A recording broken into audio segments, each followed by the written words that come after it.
Okay. The microphone is on.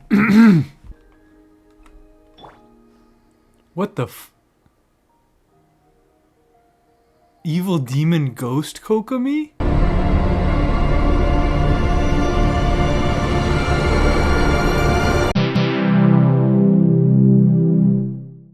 Low poly Kokomi? What's going on? Okay. Great. Normal Kokomi. Hello there. I just had an idea, and I'm gonna finish off this quest while I explain the idea. I wanted to do a video on the 5.2 special program and the stuff in it, but I didn't want to just do a normal news video. I wanted to do something, I don't know, goofy, maybe interesting with it. And I'm a completionist player. I go for as many achievements as I can. And until recently, I have had 2 fishing achievements left. Where's the one? Oh wait. Is it not even here? Okay, well, it's not here. It's in the website that I use to track my achievements. It's genshin-center.com. This achievement, what is it called? Tales of Monstrous Madness. It's for collecting the entire Toki Alley Tales book series. Which initially, that doesn't sound like a fishing achievement, but the final book... How many books are there? I think there are 10. Most of the books spawn in normal locations, but the final book is something that you actually have to get through RNG. Every time that you fish up a fish in Inazuma, one of the mainland islands, or Enkanomiya, you have a 2% chance to get one of these Toki Alley Tales pages with it. And there's a total of 10 pages that you have to get to craft this book. I forgot what it was called. And after 4 years of playing... wait, no, it's been 3 years since Inazuma, right? Okay, after 3 years of playing, I finally, just about 10 minutes ago, fished up... Okay, there are not 10 volumes, there are only 5 volumes, but I fished up the 10th page of volume 5. And now we craft. So there we go. That's one of the 2 fishing achievements that has eluded me thus far. And the only other achievement left is to catch 1,000 more fish with 20 primos as a reward. So to make it more bearable on myself, I am going to record my special program summary and review while I grind out fish. Welcome to the Teyvat Fishing Association's brand new Teyvat Fishing Network, covering the 5.2 special program livestream, a week after it premiered.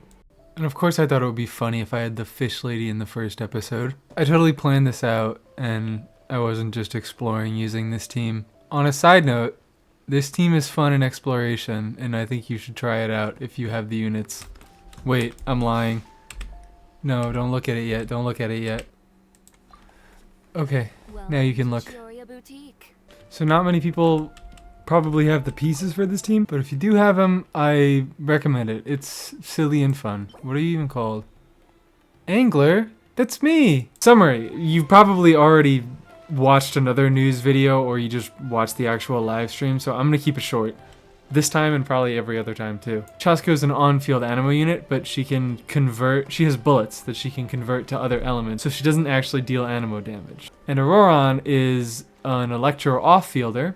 To put it simply, he collects Night Soul points by your character's triggering Electrocharge. I think it's your character's triggering Electrocharge and Night Soul Burst, the little white flash effect that you see on your screen sometimes. He gains Night Soul points off field, and then he can utilize them to deal AoE damage to a few enemies. So she's an on-field DPS that doesn't actually deal ammo damage. He's an off-field DPS that only deals his damage with some weird funky conditions. Pretty neat. Okay, time to check with the Fishing Association. Oh, she's right across the river. I'm gonna take a nice walk. To wrap up the permanent content, we're getting 2 new 4-star weapons on the gacha banner, and of course Chaska's signature weapon. We have a catalyst and a bow. They're both decent options for Mualani and Chaska respectively at R1. Oh my god, I'm almost done fishing for these too. I won't have anything to fish for.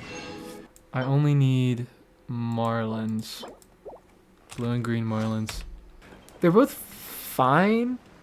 I wouldn't try going for them, especially because like 4 stars on the weapon banner are really unreliable to get.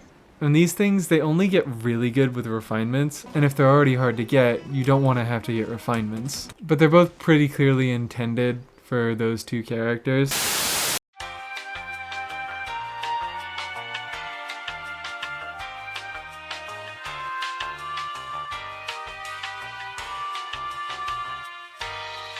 Then there's Chaska's signature weapon, which is Chaska's signature weapon.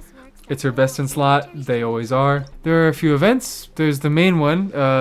It's about Citlali and Auroron, and it gives you a sword. There's one event where they force you to try out characters and make you want to pull for them. But it's fine. You do cool platforming challenges. There is a new Pokemon event that I'm actually pretty excited for. It looks somewhat developed. Is that it?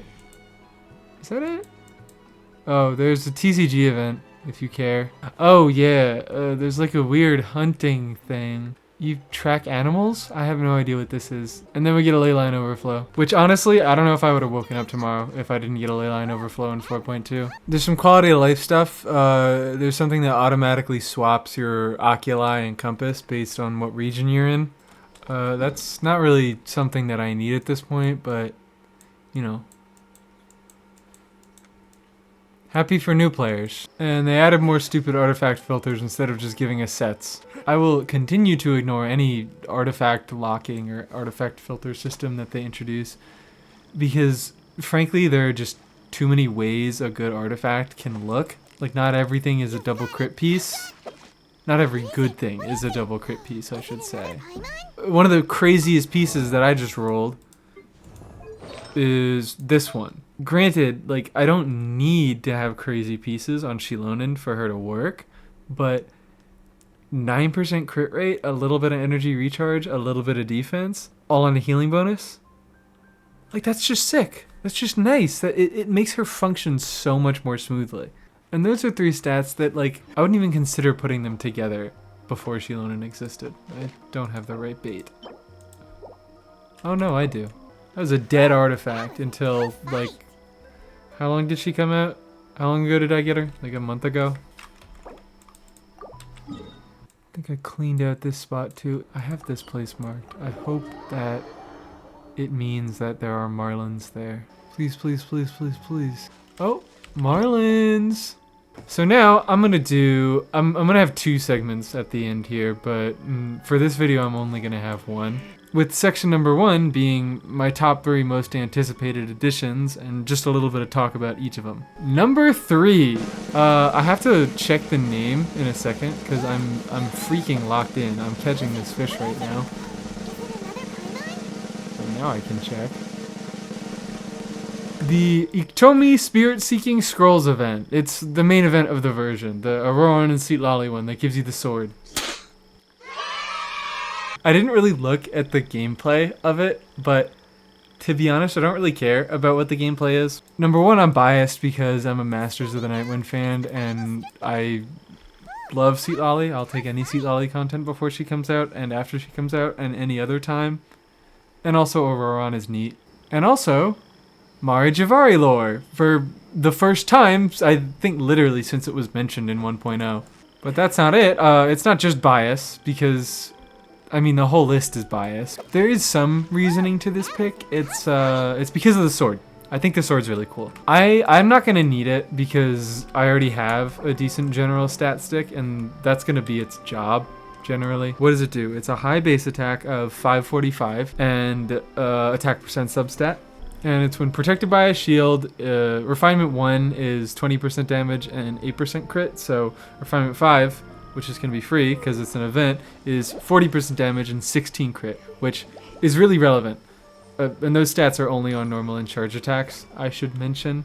I mean, that'd be stupid if it was just in general. I wish it was just in general. God. I'm actually just going to pull up the archive here and go over, see who we want on this weapon. Because it's only normal and charge attacks, we can skip any off-fielders. Okay, we've come across our first technically.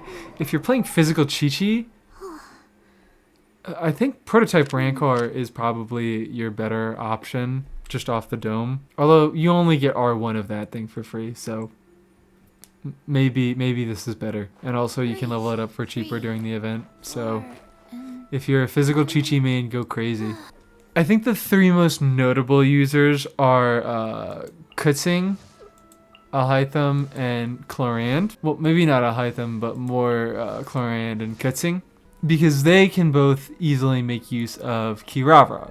Alhaitham can too, but the thing is, most of his damage is actually elemental skill damage, so he wouldn't be getting a significant buff. Use Wolffang on him, is what that means if you have Wolffang. But for Chlorand and Kutzing, it's going to be a pretty easily accessible and usable option. That is, you know, if you're running with Kirara, which she was just given out in a Simulanka? Yeah, Simulanka. I think that's the only reason that she was there, right? Like, she didn't do anything. Layla was free in the, what was it, 3.8 summer event? Yeah, 3.8. And she just didn't show up in that at all, so. Hoyo does what Hoyo does. The Lynette C6, sure. Can have at it. I mean, it'll be about as good as physical Chi-Chi. I'm exaggerating. It'll probably be better than physical Chi-Chi, just because Animo's good and Cryo's not. All these other characters are off-fielders, or they don't use normal attacks mostly. The only characters that I would seriously consider, Ayato, because he is, because he's bad. People have been using him with the new busted double Geo core, and that brings up something that I wanted to wait to talk about it until I got to them, but it's very relevant to the sword's passive, is that you don't necessarily need a shielder to create a shield, because crystallized shields count. So because we've gotten a new unit who, her whole thing is running her with crystallized elements and then crystallizing them, you just have a shield at most times. You just meet that requirement by nature of having Shilonen in your team, which is pretty powerful. Which is honestly the main reason that I'm hyped for this sword. It's not necessarily that there's a great user for it right now, but maybe there will be in the future. The last options I would consider are Ayato, who you either run him with Zhongli or you run him with just any other Geo character that you get crystallizes. Layla, she's not an on-fielder, but I still want to mention her because obviously she's a shielder. So that passive is essentially free for her. And Chongyun exists, so if you wanted to do some Cryo Infusion on-field Layla stuff, you very realistically can. And I would say use Shenhe for that, you know, if you could. The last two characters that I want to talk about are Shilonen and Chiori, who I mentioned before. They're Geo characters, so if you run them with crystallized elements, you're meeting that requirement and you're getting shields by default. And they also both have Geo infusions in their kit by default. I would argue that Chiori has much better synergy with this sword than Shilonen does. You know, her normal attacks, they scale with attack. When Shilonen gets her Geo infusion, she swaps the defense scaling, so she won't be making use of that high base attack or that attack percent substat, only those juicy passive stats. But it's still usable, so I wanted to mention it. Chiori is really the big one that I would suggest, quote unquote, now. Moving on, number 2, drumroll. That probably came out horrible because my mic is attached to my desk. Auroran! It's not really surprising that there are 2 characters and, you know, a character is in the number 2 slot. I think he's going to be pretty healthy for the game, as well as just being a cool character. I am not joking when I say we have not gotten a traditional talent damage scaling 4-star off-field DPS since literally fucking Rosaria in, what was it, 1.2, 1.3? As someone who's been playing since day 1, I have certainly felt their absence, and I'm very, very glad to see their comeback. That being said, he doesn't actually deal talent damage. The majority of his damage comes from a passive talent, so he, like Chevrus, I actually think they're really cool because they're made more accessible by most of their damage not requiring resources to be put into him. I like to have things to crown, but I will take a more free-to-play friendly unit over having a ton of pretty big numbers on my account any day of the week. Am I really out of those fish? Okay. I guess I'll go somewhere else. No, I don't want to go to France.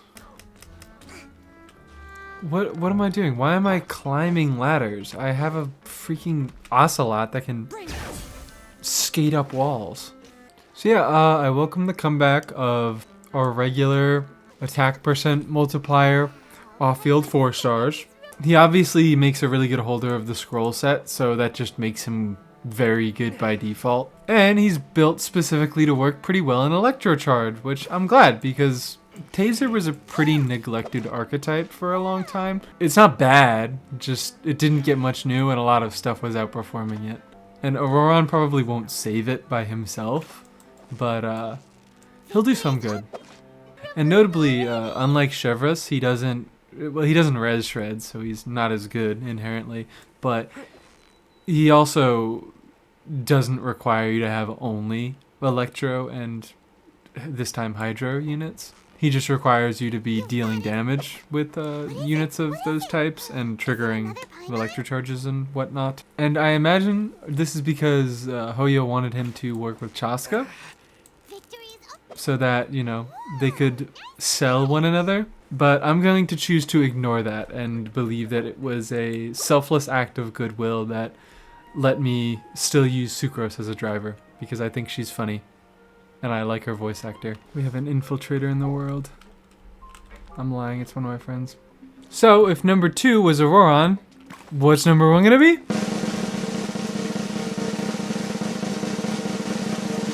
Coming in from the shadows with the steel chair, it's the shadow buff to the electro elemental reactions? What the f- What? What? Why didn't they mention this? So this one's just hidden in developer notes. I don't know why. They could have announced it because this is pretty important, but they're increasing the multipliers on a few of the elemental reactions you maybe have heard. They're all getting around like a 1.5 to 2 times increase. It's Electrocharge, Superconduct, which Superconducted actually still doesn't really do enough damage to be relevant, sadly, and Overload. But the 2 big ones are Electrocharge, which, you know, along with Auroron, actually will buff Taser to being significant. And the last one, the secret, even shadower buff that I didn't even mention, is Shatter. For some reason, they buffed Shatter from like a horribly weak multiplier to the same multiplier as Hyper Bloom. Doesn't mean that it's as good as Hyper Bloom, because Hyper Bloom is way easier to trigger consistently, but it's a lot better than it was. It does something. Before it was pretty much just a bad thing because it removed freeze, and you know, freeze is good. Big surprise. But now it removes freeze and does a reasonable amount of damage instead of doing like 5,000 a tick. This, it's gonna pretty significantly change a decent amount of characters. And normally, I would do a reflection on my last video, talk about my 3 most anticipated things, see what I was wrong or right about, see if I, you know, missed anything that was important. But this is the first one that I'm doing, so bye.